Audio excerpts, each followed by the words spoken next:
आज से चैत्र नवरात्रि की शुरुआत हो गई है। देश भर में श्रद्धालु उत्साहित हैं। बिहार झारखंड में भी चैत्र नवरात्र की जो शुरुआत है बड़े ही धार्मिक माहौल में हर्षोल्लास के साथ शुरू हुई है। और चैत्र नवरात्र के शुरुआत के पहले दिन आज मां शैलपुत्री की पूजा आराधना हो रही है। पूजा पंडालों में, मंदिरों में सुबह से ही श्रद्धालुओं की कतार लगी हुई है और मां शैलपुत्री की जो पूजा आराधना है पूरे विधि विधान के साथ श्रद्धालु भक्त करते हुए नजर आ रहे हैं। हम इस चर्चा में समझेंगे मां शैलपुत्री की आराधना कैसे की जानी चाहिए, मां शैलपुत्री की आराधना से किस तरह का आशीर्वाद जो है वो प्राप्त होता है और चैत्र नवरात्र के इस महीने में मां शैलपुत्री की कृपा भक्तों पर कैसे बरसती है। हमारे साथ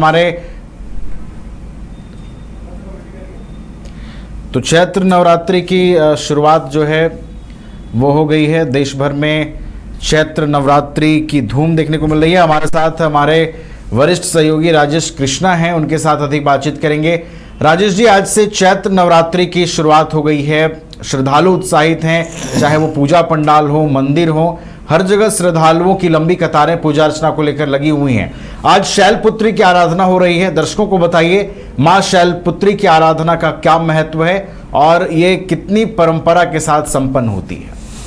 जी, बाइस्कोप के माध्यम से जो तमाम हमारे दर्शक हैं उनका अभिनंदन है, अभिवादन है उनका कि ये जो मंगलमय त्यौहार जो है चैत्र प्रतिपदा का नव वर्ष का प्रारंभ हुआ है। आज से पहला दिवस है। आज तिथि 6 हुआ था, वो जो ज्योतिष गणना में जो टेक्निकल पक्ष है उसको गौन करके आज ही से नवरात्र का प्रारंभ हुआ है। सुबह से कलश स्थापना हुई है, दिन में अभिजीत मुहूर्त में भी कलश स्थापना हो रही है और विधिवत जो पंचोपचार, षोडशोपचार जिनकी जैसी रुचि है और जैसा संकल्प है सब लोग अपने अपने सामर्थ्य और शक्ति के अनुसार, समझ के अनुसार इस आराधना को करेंगे। लेकिन ये जो काल है, ये जो पहला दिवस है, आज जो नवरात्र है, कल भी चर्चा हुई थी।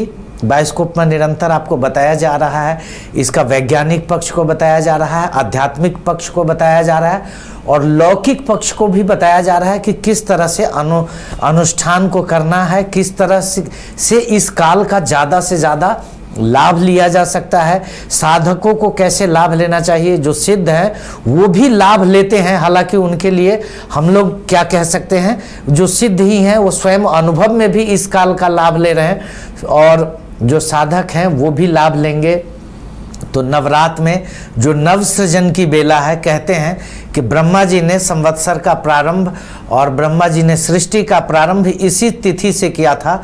इसीलिए भारतीय दर्शन पक्ष में, सनातन पक्ष में ये नवरात्र का विधान किया गया कि नव शक्ति जागरण का विधान किया गया कि इसके आध्यात्मिक रूप से इसके पक्ष पर देखें तो व्यक्तियों में जो 9 और 10 तरह की दुष्वृत्तियां हैं, उस दुष्वृत्तियों को दूर करने के लिए 9 तरह की भगवती के स्वरूप का, शक्ति के स्वरूप का अनुसंधान का समय रखा गया कि अगर इसका अनुसंधान किया जाए तो वो दुष्वृत्तियां जो हैं जैसे काम, क्रोध, मद, मत्सर, ईर्ष्या, द्वेष, घमंड और पाखंड जैसी जो दुष्वृत्तियां हैं व्यक्तियों के भीतर, इन सब को भी शक्ति का अनुष्ठान करके, शक्ति का अभ्युदय करके या फिर आत्म तत्व का अवलोकन करके उसके प्रकाश से इन अंधकारिक वृत्तियां जो हैं उनको दूर किया जा सकता है। तो ये बहुत ही महत्वपूर्ण अवसर है। अब ऐसे में आपका जो सवाल है कि किस तरह से शैलपुत्री माता का ध्यान करना चाहिए, पूजा और आराधना की जानी चाहिए, तो हमारे यहाँ पूजा की पंचोपचार विधि है जिसमें भगवान को स्नान, ध्यान, पूजा पाठ, देवी देवताओं को भी, देवी दुर्गा का भी ध्यान, स्नान, जप, पूजा पाठ, इष्ट मंत्रों का जप, गुरु मंत्रों का जप, शास्त्रों का स्वाध्याय आदि, या फिर विशेष सिद्धि चाहते हैं तो उसमें गुरु प्रदत्त या इष्ट प्रदत्त कोई भी मंत्र जो है, वाम मार्गी या तांत्रिक मार्गी, सभी के लिए ये समय जो है ये स्पिरिचुअल है, हाई है। ऐसे में उसकी जो फ्रीक्वेंसी है वो फ्रीक्वेंसी इस समय में वातावरण में वो अनुकूल है कि इन साधनाओं को किया जा सके, और जिस तरह के भी अभीष्ट मंत्रों का, जिस तरह के भी संकल्पों का इस समय में साधना की जाएगी तो वो सफल होगा। तो इस नव दुर्गा के आराधन में, साधना काल में जो 9 दिवसीय साधना है, इसमें 9 स्वरूप में माता के अलग अलग विधानों का, शक्ति के अलग अलग स्वरूपों का संधान है, अलग अलग सिद्धियों का संधान है। और आप ये भी जानते हैं कि किस तरह से अलग अलग जो दुष्वृत्तियां स्वरूप में जो राक्षस हैं, उन राक्षसों का अंत एक एक करके भगवती करती है। उसके बारे में भी विस्तार से चर्चा करेंगे, जो जैसे जैसे जिन स्वरूपों पर चर्चा होगी। तो पुनः लौटते हैं आज माता के शैलपुत्री स्वरूप पर, जिससे प्रथम दिवस आराधना शुरू होती है। और माता की जो किसी भी शक्ति की साधना में जो पहली सीढ़ी है, पहली सीढ़ी बहुत ही इंपॉर्टेंट होता है। पहला जो स्वरूप है, उस स्वरूप का बहुत ही गूढ़ रहस्य होता है। तो उन रहस्यों को जितना अधिक जानकर किया जाता है जब कार्य, तो उतना अधिक वो फल देता है, ऐसा सनातन में मानना है। तो हम जो भी कार्य करते हैं, जो भी क्रिया करते हैं, उसके विषय में जब ज्ञान आ जाता है, उसका वैज्ञानिक पक्ष, धार्मिक और आध्यात्मिक पक्ष स्पष्ट हो जाता है, तो और भी वो कार्य रुचिपूर्ण और रसपूर्ण हो जाती है। और किसी भी कार्य को सनातन धर्म में रुचिपूर्ण और रसपूर्ण ही बनाने के लिए ये सारी क्रिया और कलापों का आयोजन और संयोजन और कथाओं में गढ़ा गया है, रूपकों में गढ़ा गया है। तो मैं माँ शैलपुत्री जो प्रथम दिवस ध्यान की देवी हैं, दुर्गा का पहला स्वरूप है, जिससे ये नवरात्रि का पुण्य काल प्रारंभ होता है, नवसृजन का काल प्रारंभ होता है। इस नवसृजन के लिए, शक्ति के संधान के लिए, अनुष्ठान के लिए सबसे पहले माँ शैलपुत्री के रूप का ध्यान होता है। मानसिक रूप से जो पूजा की जाती है, उसमें व्यक्ति के पास भौतिक रूप से वो मंदिर में ना हो, कहीं उस वेशभूषा में ना हो, लेकिन कहीं भी हो, यत्र तत्र सर्वत्र, कहीं भी किसी अवस्था में भी वो मानसिक आध्यात्मिक पूजा कर सकता है, आत्म तत्व का दर्शन और अवलोकन कर सकता है, माँ शैलपुत्री के रूप का, स्वरूप का ध्यान कर सकता है। तो माँ शैलपुत्री कौन है और उनका स्वरूप कैसा है, इस पर थोड़ा सा आध्यात्मिक पक्ष का चर्चा कर लिया जाए। तो आप जानते हैं कि जिस तरह से दक्ष प्रजापति की बेटी सती हुई, सब लोग भारतीय सनातन धर्म में को सभी को सब कथा पता है। तो वो सती जो हुई, उनका विवाह महादेव से हुआ, और महादेव से विवाह होने के उपरांत महादेव द्वारा राम कथा भी उनको सुनाया गया। राम कथा कहते हैं मोह का नाश कर देने वाला है और सभी प्रकार के संशयों का हरण करने वाला है। लेकिन सती के संदर्भ में चूंकि वो दक्ष सुता थी, दक्ष मतलब जो बहुत ही पारंगत है, क्लेवरेस्ट ऑफ द क्लेवर, तो ऐसे से उपजी हुई जो उनकी सुता थी, वो जो है सती थी और उनका महादेव से विवाह हुआ था, लेकिन उनका संशय नहीं जाता था। महादेव ने तमाम कथा सुनाई, तमाम बातें बताई, राम ब्रह्म है ऐसा विस्तार भी बताया और उसका परिचय भी कराया। स्वयं सती को महादेव ने राम का साक्षात्कार भी करा दिया, उन्होंने राम की परीक्षा भी ली, लेकिन महादेव से कारण और कालवश थोड़ा सा वो झूठ और थोड़ा सा वो मोह और संशय के भ्रम में, आवरण में फंस गई कि जो त्रिलोकीनाथ महादेव हैं, ऐसे त्रिलोकीनाथ महादेव ऐसे व्यक्ति को क्यों प्रणाम कर रहे हैं जो लता पत्र से एक स्त्री के संबंध में, स्त्री से विच्छेदन हो जाने के कारण वो रो रहा है और सीता सीते कह करके और लता पत्रों से पता पूछ रहा है। तो क्या यह व्यक्ति जो है, जो सामान्य और साधारण सा जंगल में विचरण करता हुआ, क्रंदन करता हुआ दिख रहा है, ये राम हो सकता है जो कि व्यापक है, जो कि ब्रह्म है, और महादेव के सामने इनकी कैसी तुलना?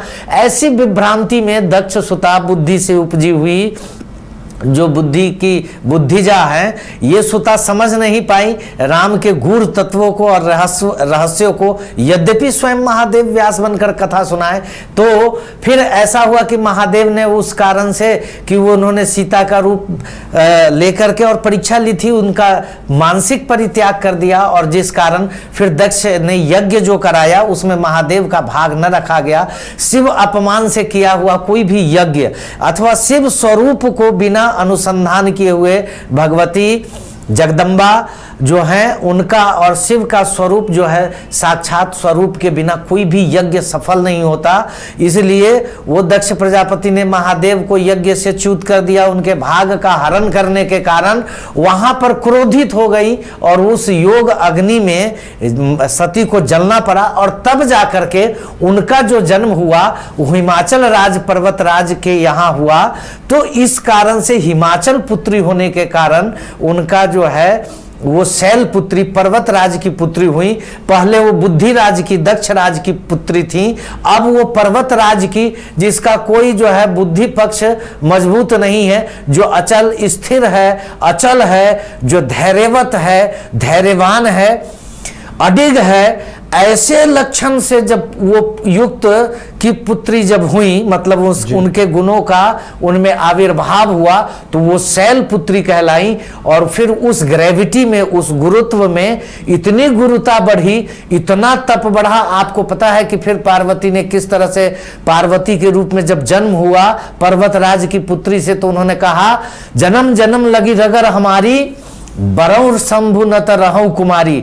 और घोर तपस्या किया, जल छोड़ दिया, भोजन छोड़ दिया, अन्न छोड़ दिया, पत्ता भी छोड़ दिया खाना, जर्जर हो गई। तब महादेव प्रसन्न होकर के और इनसे पार्वती से विवाह हुआ और जो है सो विकट राक्षसों का अंत हुआ, तारकासुर नाम का राक्षसों का अंत हुआ। तो इस तरह से जो दुष्वृत्तियों का, दुष्संकटों का, संसार में जो संकट है, घर में जो संकट है, परिवार पर जो संकट है, मानसिक संकट है, आध्यात्मिक संकट है, इन सब संकटों के जो मूल में जहां से शुरुआत होती है वो ऐसे शैलजा के तनुजा, ऐसे शैलजा शैलपुत्री के ध्यान से होता है, जो अडिग है, जो स्थिर है, जो विश्वास की प्रतिमूर्ति है, जो श्रद्धा का साक्षात स्वरूप है, जो शक्ति स्वरूपा है और जो सारे दुष्वृत्तियों और सारे दुष्प्रवृत्तियों के अंत के लिए जिन शुभ शक्तियों का उदय होना है, उदय करने के लिए जो सृजन का कार्य इस काल में जो साधक करेंगे, उनके साथ माता के इस स्वरूप का, सौम्य स्वरूप का, शुभ्र वस्त्र स्वरूप का, शुभ्र ज्योति स्वरूप का जो ध्यान करेंगे, जो नित्य निरंतर किसी भी तरह से माता के स्वरूप का सेवन करेंगे, आंख बंद करके यदि ध्यान करते हैं तो सर्वोत्तम है, वो मानसिक सर्वोत्तम और श्रेष्ठ पूजा है। क्रियात्मक रूप से धूप दीपक नैवेद्य आदि का सेवन, भोग का सेवन और इस काल में नियमित आचार विचार और आहार का यदि सेवन किया जाए तो सतस ऊर्जा जो है दिव्य ज्योति स्वरूप में जो ग्रेविटी का, गुरुता की जो शक्ति है, वो माता शैलपुत्री के ध्यान से साधकों में इन शक्तियों का प्रविष्टि हो सकता है, होता आया है। इसीलिए इन सारे कालों का निर्माण हुआ है और इन सारे वैज्ञानिक पक्षों का जो ये संधि और युग्म का समय होता है, युग परिवर्तन में, ऐसे समय में कई रोगों का आक्रमण, कई दुष्प्रवृत्तियों का आक्रमण होता है। इन सारे आक्रमणों से बचने के लिए जो शुभ्र शक्ति की जो जरूरत है वो जो है हमें प्राप्त होती है मां शैलपुत्री के ध्यान से, उनके अनुष्ठान से, उनके सेवन से। और ये नवरात्र काल इसके लिए सर्वश्रेष्ठ समय है और ये यौगिक जो समय है जिसमें दिव्य ऊर्जा का संचरण हो रहा है पूरे ब्रह्मांड में, उससे अपने ऊर्जा को मिला करके और आविर्भूत होने का समय है, भक्तिमय करने का समय है, अपने आत्म तत्व को शोधने का समय है और दिव्यता में प्रवेश करने का समय है। तो आप सबका नवरात्र और मां शैलपुत्री का ध्यान शुभ हो, मंगलमय हो और आपने जीवन में, आपके जीवन में आध्यात्मिक शुभ्र ज्योति और माता की गुरुता जो शैलपुत्री के रूप में है वो प्राप्त हो, ये कामना है। चलिए, तो माता शैलपुत्री की आराधना के साथ कैसे आप अपने जीवन में बदलाव ला सकते हैं, कैसे आपके अंदर दिव्य शक्ति का सृजन हो सकता है, माता की गुरुता के साथ आप कैसे अपने जीवन में सकारात्मक तरीके से आगे बढ़ सकते हैं, तमाम जानकारियां हमारे वरिष्ठ सहयोगी राजेश जी ने दी हैं। कल फिर जुड़ेंगे आपके साथ माता के दूसरे स्वरूप की बातचीत के साथ। फिलहाल बहुत बहुत धन्यवाद राजेश जी आपका हमारे साथ जुड़ने के लिए, तमाम जानकारी हम तक पहुँचाने के लिए। घर रहने का मकान भर नहीं, ये खुशियों की तिजोरी है।